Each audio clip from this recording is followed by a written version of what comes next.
tonight? You don't know? Neither do I. Hey, kia ora. Helen Brahms here, coming to you live from Sun City in Arizona. Hope you're having a super fantastic, sparkling day. Welcome to Before the Dirt Nap podcast, number 1240, Prepping for Completion. You're probably going, prepping for completion? What the heck is that? It's very simple. We are almost at the end of 2022.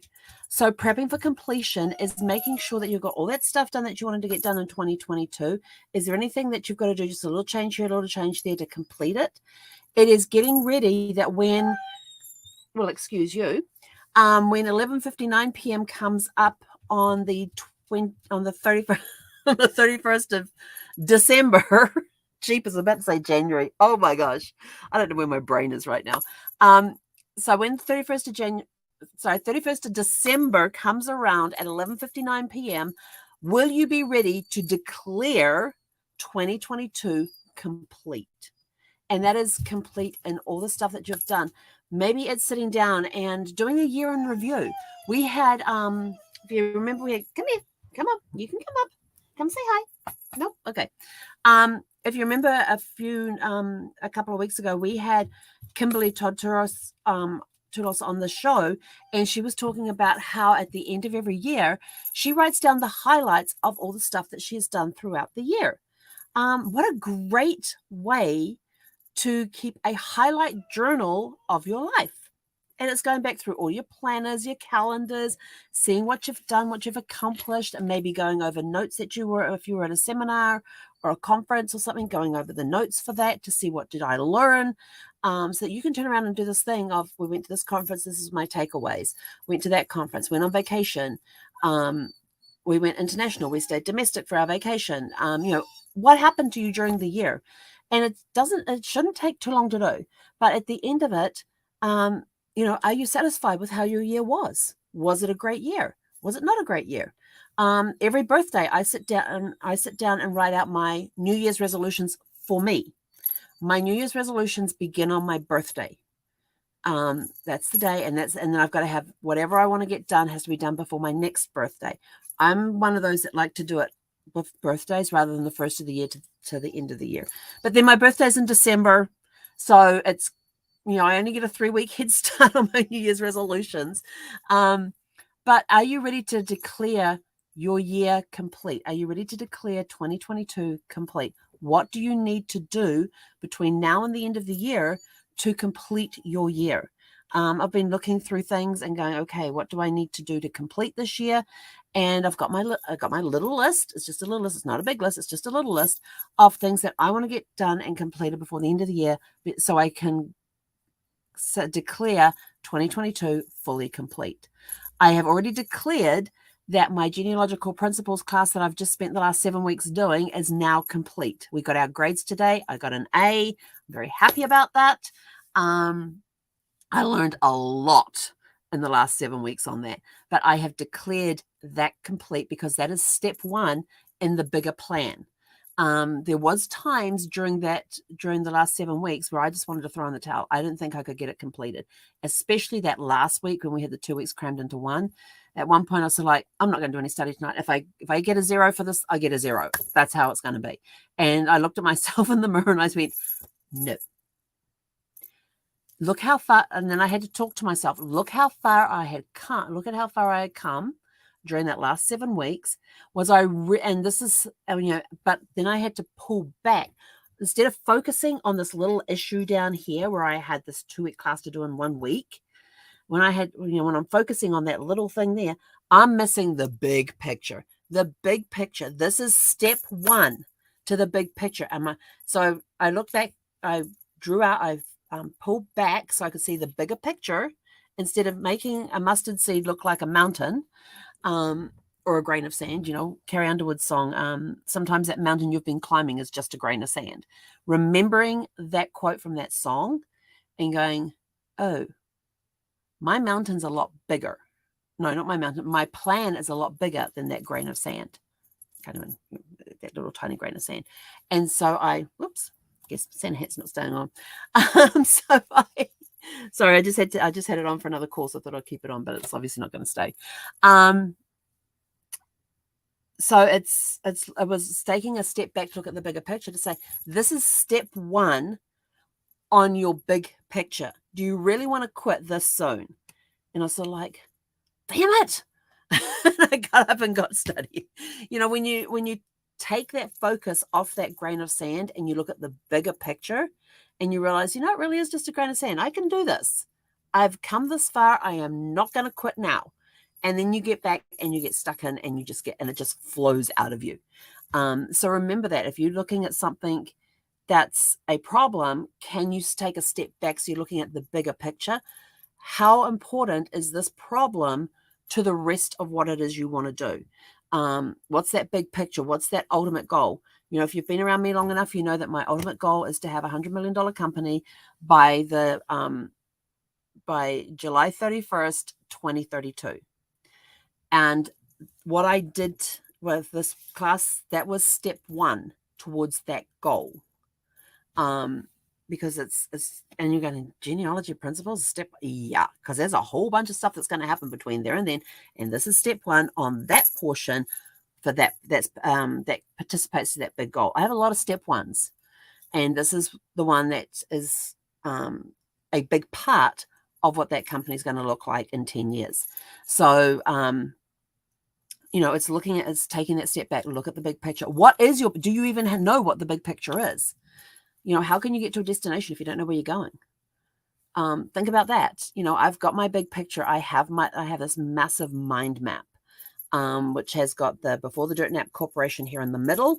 And then it's got the different branches of the corporation, all the different businesses and entities that are underneath that one corporation umbrella, whatever you want to call it. Each of those legs has a step one. Step one of one leg is now complete. And now I can go on and do step two, which is going to be a year before I can do step two. Actually, no, step two is getting the experience. Step three is doing the next class that comes after this one. But I can't register for a year, which means it's probably going to be January of 2024 when I finally get to do that 15-week class. And I'm so looking forward to it. And the cool part is I already have 3 of the textbooks we're going to be using for that class. Actually, I think I have the 4th one too in my own little library. I'm going to have to go and have a look at that. But and so I want to get to know those books very well between now and when I start that class in January of 2024, and get a lot of experience in that time as well, because that's the reason I want you to have a year, so you can put into practice everything you learned during the 7 weeks, put it into practice over and over and over and over and over again during the year, and then you'll be ready to take the next class. But there's lots of other classes I can take in the meantime as well. So I'm looking to see those. So what is your big picture? What is your ultimate picture? What does it look like? You know, some people don't like putting goals out too far. But for me, I needed a big picture. I need to know what it's going to look like. And I'm in there looking at it every day. It's big. It's huge. There's a lot of pieces in there. And it's sort of like, now on this piece over here, am I actually going to purchase these items, or am I going to charter a company that has those items so I don't bear the expense of them, and we go into a joint venture? So I'm looking at those, you know, where can I put the joint ventures in as well? So we're looking at all of those, looking at the different components of this corporation and going, is it better to own or better to do a joint venture? So now we're weighing the odds on some of those as well. But the cool part is as I keep going, I'm learning more, I'm learning more, I'm learning more, I'm gaining more experience, I'm gaining more confidence. I'm changing the mindset to be prepared, because my mindset right now, if you dumped a $100 million company in my lap right now and said, go run it, it would fail, because my mindset is not yet there. So I have to be cautious about what I'm programming in here, so that as time goes and the company grows, I'm ready for the next step. I'm ready for the next step. I'm ready to go to the next step, because my mindset is changing. So I'm ready for the next step, go to the next step, do the next step. I'll learn some more. Now I'm ready to take the next step. You don't start off at step number 53 and expect to be able to just jump in and do everything. You've got to start at step number 1. So what in your steps need to be completed before the end of the year that you can turn around at 11:59 p.m. on the 31st of December, 2022 and go, I declare this year, 2022, fully completed. And then you will literally unlock the door into 2023. Some of you will have one of these. Some of you would have gotten one of these this year. Some of you would have got one of these. Are you ready to step into 2023? Do you have the key to unlock the door? And you only get the key when you declare the year complete. Are you ready to take a step? You got your key ready? Remember, you can't unlock the door into 2023 unless you declare 2022 complete. There's one for you. And you go, yeah, but it's going to change the date. Yes, it will. But mentally, it is not going to change. It is going to be a continuation of 2022. You need to declare the year complete so your brain goes, okay, let's start. We're now starting at this level with a fresh slate. We've got all this knowledge and experience behind us. This is all the stuff we've accomplished so far. We're now at this level, and this is where we're starting 2023 with a complete clean slate. But retaining all the accomplishments, all the knowledge, and everything that we have, and the experiences that we have had for our entire life up to this point. And now you can take that key and put it in the keyhole and turn the lock to unlock 2023's clean slate so that you can now step forward and start building 2023. So step back, look at the big picture. Where are you at? What's still on your completion? What's still on your to-do list for 2022 before you can declare it complete? Start looking around. It could be, I know for me, it's doing some more sorting. This weekend, I'm going to be spending some time sorting.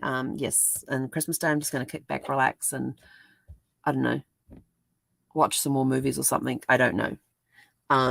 But on Christmas Day, I'm probably not going to do a lot. I'm probably just going to kick back and relax. I know that Christmas Eve, I will be watching The Christmas Candle. What are we watching tonight? No clue. What are we watching tomorrow night? No clue. I have my list.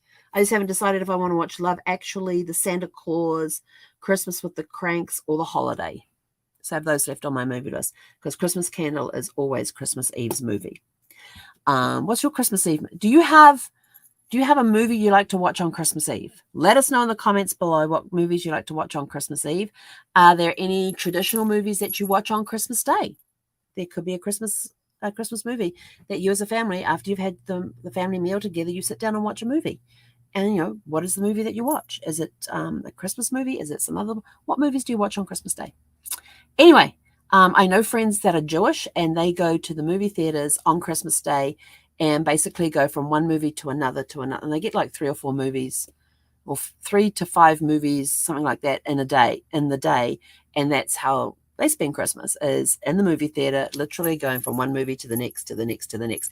And they have them all lined up. So they leave this movie.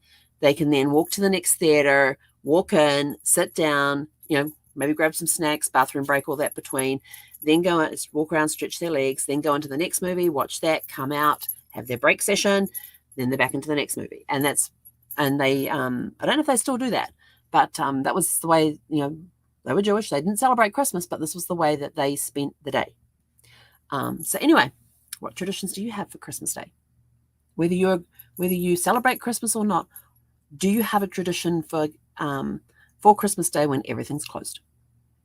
What do you do? Anyway, are you ready to declare 2022 complete? Get your prep work done. Be ready. And we will catch you guys back here tomorrow evening at 6 p.m. Pacific time. Hey, Conetta.